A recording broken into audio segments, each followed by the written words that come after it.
Starting Thanksgiving Right with a webinar by the non-dual spiritual teacher Rupert Spira. Non-dual meaning the premise that there's a single underlying reality, what Abraham would call source or infinite intelligence. Now Rupert is in England, so I wonder if the content will be Thanksgiving themed at all, talking about appreciation or gratitude. Starting now, and we'll see.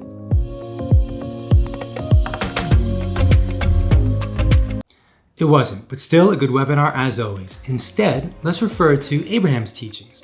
Abraham-Hicks makes a distinction between being grateful and being appreciative. Okay, may sound like just semantic wordplay, but there is a felt difference. The feeling of being grateful may come from a place of insecurity. It has a sense that something happened to us or something was given to us that we may not have been fully expecting or deserving or worthy of. So we are really grateful for it.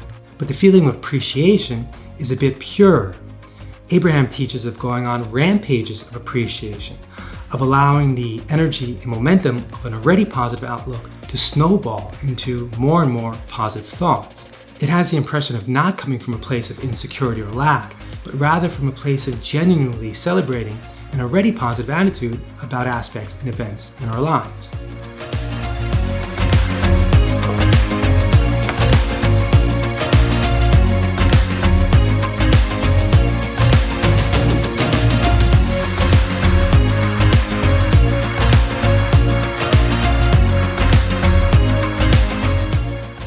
I'm going to pick up my son now to go to a Friendsgiving together. And what better day to expound on all this appreciation stuff than on Thanksgiving? Despite the potential controversy of the holiday with all of its cultural misappropriations, it's a good excuse to ask the question, why be appreciative? Does the attitude of appreciation lead to true happiness?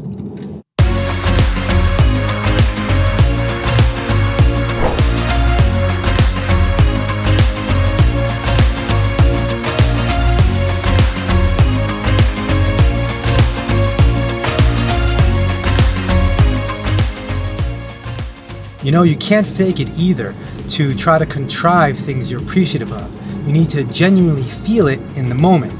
And right now, I'm appreciative of you, Booga.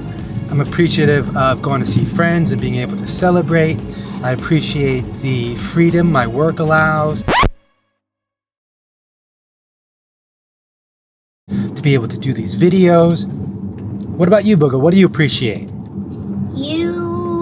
Video games, and Mama. I like that list, Bella. I'm just glad I made the first spot. Yes. From Abraham's Law of Attraction teachings, we all know why appreciation works.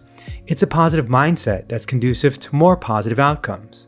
Thoughts of appreciation evoke thoughts of other things we appreciate or other positive aspects in our lives.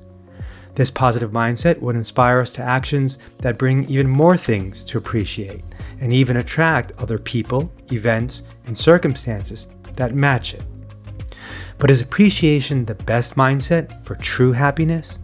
To appreciate something involves comparing two things, one undesirable and one desirable, usually comparing an unwanted past situation with a current wanted one. Being fully absorbed in the moment and in the enjoyment of a current situation may have a sense of pleasantness and joy, but not necessarily appreciation. We seem to appreciate things in comparison. This current thing I'm living is better than it was before, or better than other things I've experienced. Comparing to the past seems to be required in this attitude. In this book, The Power of Now, Eckhart Tolle criticizes thinking about the past. Now, I like his teachings and I'll cover them in future episodes, but I'm not so sure about this particular one. He writes that thinking or talking about the past, either negatively or positively, reinforces a false sense of self and may even cause rapid aging by creating, in his words, an accumulation of past in your psyche. In chapter 4, he writes, "Die to the past every moment. You don't need it. Only refer to it when it is absolutely relevant to the present. Feel the power of this moment and the fullness of being. Feel your presence." Speaking of the present moment, I'm going to get back inside to spend time with family and friends and get this thing started. But what if we're recalling a pleasant memory of the past and it makes us feel good right now? Is that past memory relevant to the present? I would think that feeling good is always relevant. It doesn't matter if it's because we're observing something around us right now that's pleasing or recalling a memory of a past event that's pleasing.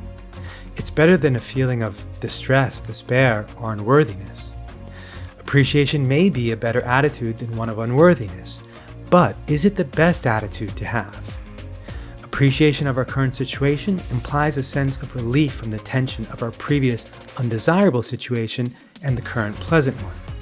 It could be a relief of tension between not having what we want and then getting what we want. But that's still a dualistic way of perceiving our current situation or life conditions. It's a conditional happiness. Beyond a sense of appreciation would be a sense of inherent peace and unconditional happiness. To be happy no matter the conditions. Appreciation may not lead to that type of happiness, but at least it can be an expression of it. As Abraham says, get happy first and then take inspired action. It's the difference between acting under the influence of lack and limitation and acting under the influence of who we really are, the inherently fulfilled and unconditionally happy nature of our inner being. But what does that feel like? Being completely fulfilled no matter what you're experiencing right now, being completely absorbed in the current moment. That type of fully present mindset may have no room for thoughts of the past or future, appreciative or not. So maybe Eckhart Tolle is right. Like this video if it resonated with you and you want to see more, and subscribe below to follow me on my journey. See you next time.